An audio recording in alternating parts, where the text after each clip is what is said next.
Hi friends, welcome to Winmini Kitchen. இன்னைக்கு நம்ம இந்த முட்டையை வச்சு ஒரு ரெசிபி செய்ய போகிறோம். ஒரு உருளைக்கிழங்கு தோல் சீவி எடுத்து வச்சுருக்கேன். கேரட்டு ஒரு பாதி எடுத்து வச்சுருக்கேன். கோஸு ஒரு கால் பாகு இது ஒரு கோஸில் 3 முட்டை எடுத்து வச்சுருக்கேன். ஒரு வெங்காயம் இதெல்லாம் இப்போ கட் பண்ணி ரெடி பண்ணிக்கலாம்.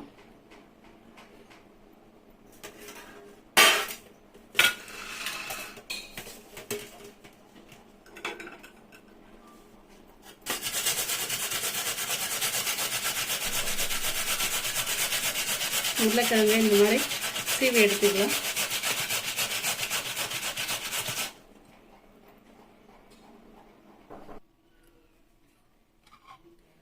பாருங்க, பொடுசா வெங்காயம் கட் பண்ணி வச்சு அப்போவே பச்சை மிளகாய் காமிக்கல, 2 பச்சை மிளகாய் பொடுசா கட் பண்ணி வச்சுருக்கேன். கோஸு கேரட்டு துருவி வச்சுருக்கேன். உருளைக்கிழங்கு துருவிட்டு தண்ணியில் 2 முறை போட்டு அலசி புழிஞ்சி எடுத்து வச்சுருக்கேன்.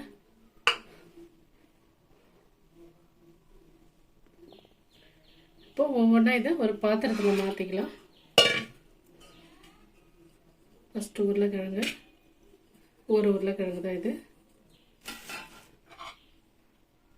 பாருங்க, பாதி கேரட்டு, நம்ம எடுத்து வச்சிருந்த கால் பாகம் கோஸு கட் பண்ணி வச்சது, ஒரு வெங்காயம், இந்த பச்சை மிளகாய்,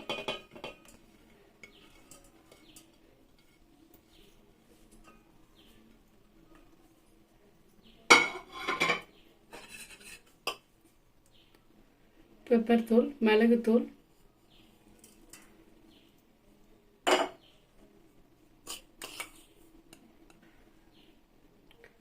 உப்பு நான் ஒரு 1/2 டீஸ்பூன் சேர்த்துருக்கேன். சால்ட்டு கரெக்டாக இருக்கும் இந்த காய்கறிக்கு. அது முட்டை வந்துட்டு அப்போவே 3 காமிச்சு இப்போ 4 எடுத்து வச்சுருக்கேன்.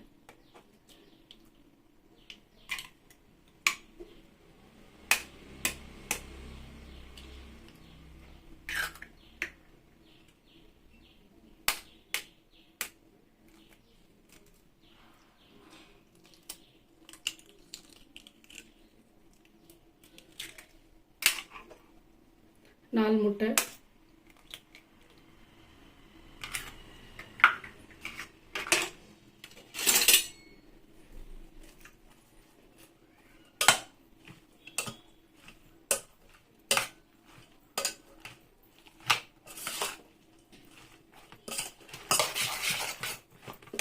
இந்த மாதிரி நல்லா மிக்ஸ் பண்ணிக்கலாம்.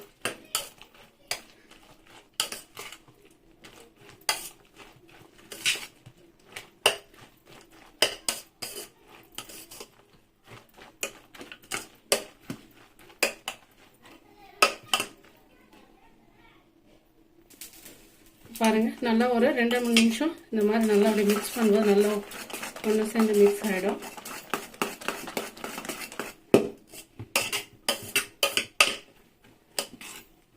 இந்த மாதிரி செஞ்சு கொடுக்கும்போது குழந்தைங்களுக்கு ரொம்ப பிடிக்கும். காய்கறி சாப்பிடாத குழந்தைங்களுக்கெல்லாம் இது ரொம்ப இஷ்டம் ஆகும். நல்லாயிருக்கும். இது தவா நல்லா சூடாகிட்டு இருக்குது.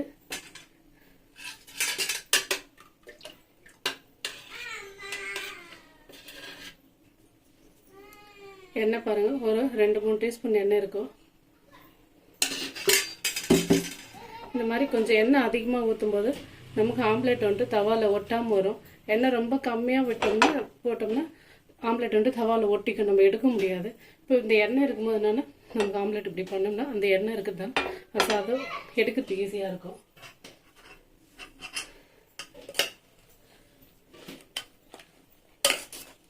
நல்லா சூடாகிட்டு இருக்குது.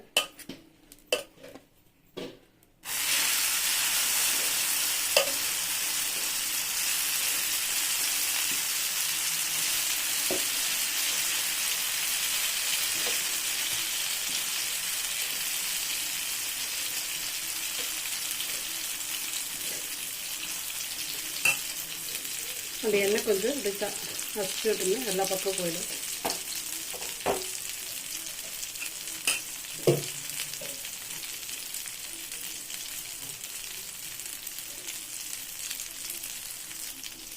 இதுக்கு ஒரு மூடி போட்டு வைக்கலாம் ஒரு 2 நிமிஷம். கேஸ் ஃபுல்லாக ஆனில் தான் இருக்குது. இப்போ ஒரு 2 நிமிஷம் ஸ்லோ பண்ணி வைக்கலாம், அப்போ கரெக்டாக வேகும். இப்போ அதை நம்ம திறந்து பார்க்கலாம்.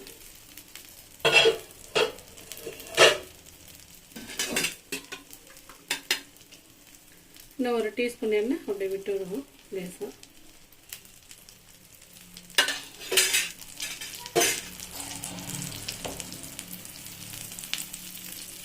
இன்னும் கொஞ்சம் வேகணும், ஏன்னா காய்கறின்றதுனால கொஞ்சம் நிதானமாக வேகும்.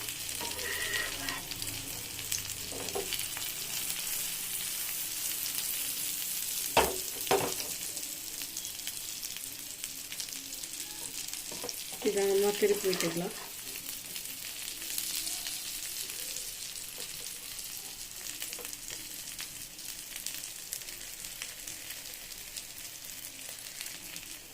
காய்கறின்றதும் திருப்பும் போது குண்டுடுமான்னு தெரியல.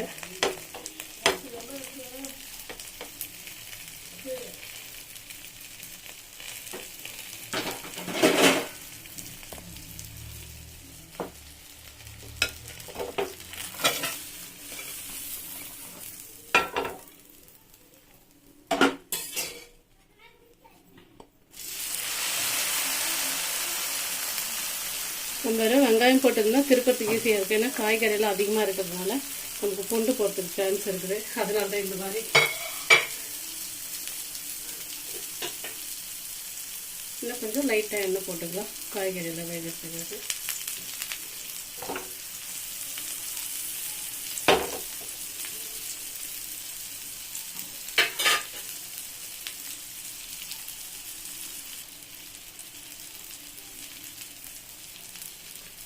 இப்போ எடுத்துக்கலாம்.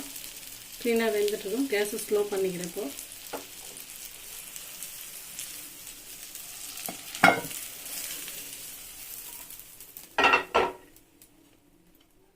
பாருங்க, க்ளீனாக வந்திருக்கு.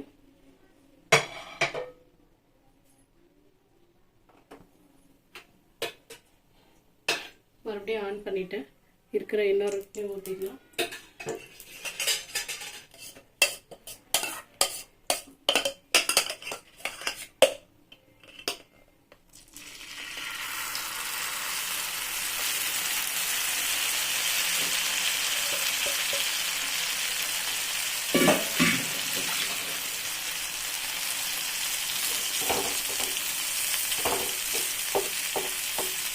ரொம்ப பெருசாக போயிடுச்சுன்னா நம்ம மூடி போட்டு மூடி வைக்க முடியாது.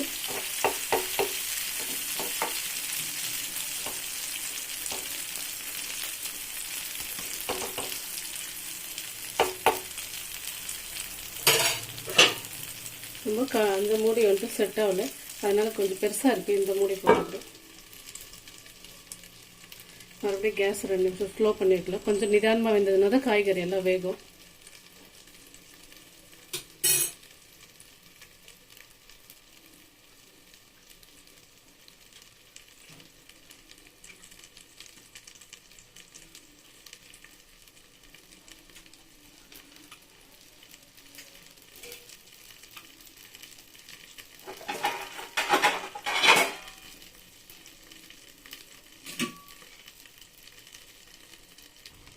பிளேட் திறந்து பார்க்கலாம்.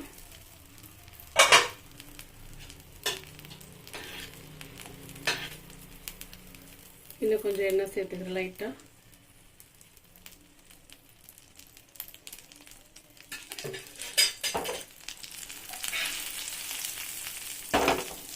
திரும்ப அதே மாதிரி எடுத்துக்கலாம்.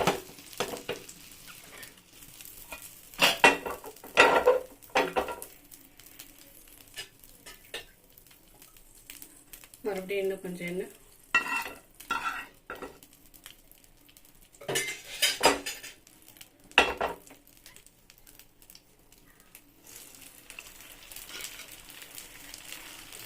மறுபடியும் மூடி போட்டு கேஸ் ஸ்லோவாகவே இருக்குது. இன்னும் ஒரு 3லேருந்து 4 நிமிஷம் வேகட்டுது. பாருங்க, நல்லா புசு புசுன்னு வந்திருக்கு. நல்லா வெந்துட்டுருக்கோம். சும்மா லைட்டாக பாருங்கள், எண்ணெய் கொஞ்சமாக விடலாம். இந்த எண்ணெய் விடும்போது தவால நல்லா ஒட்டாமல் வந்துடும். இந்த மாதிரி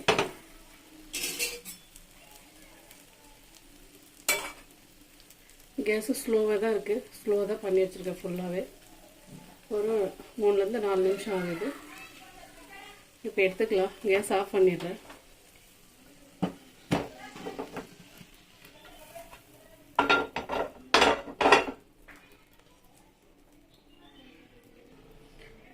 பாருங்க, ரெண்டுமே 2 தட்டில் வச்சுருக்கேன். ஏன்னா 2 பேரும் சாப்பிட்றதுக்கு அப்படியே தனியாகவே இருக்கட்டும்ன்ட்டு. ஃப்ரெண்ட்ஸ், இந்த மாதிரி வெஜிடபிள் ஆம்லேட்டு உங்களுக்கு பிடிச்சிருக்குன்னு நினைக்கிறேன்.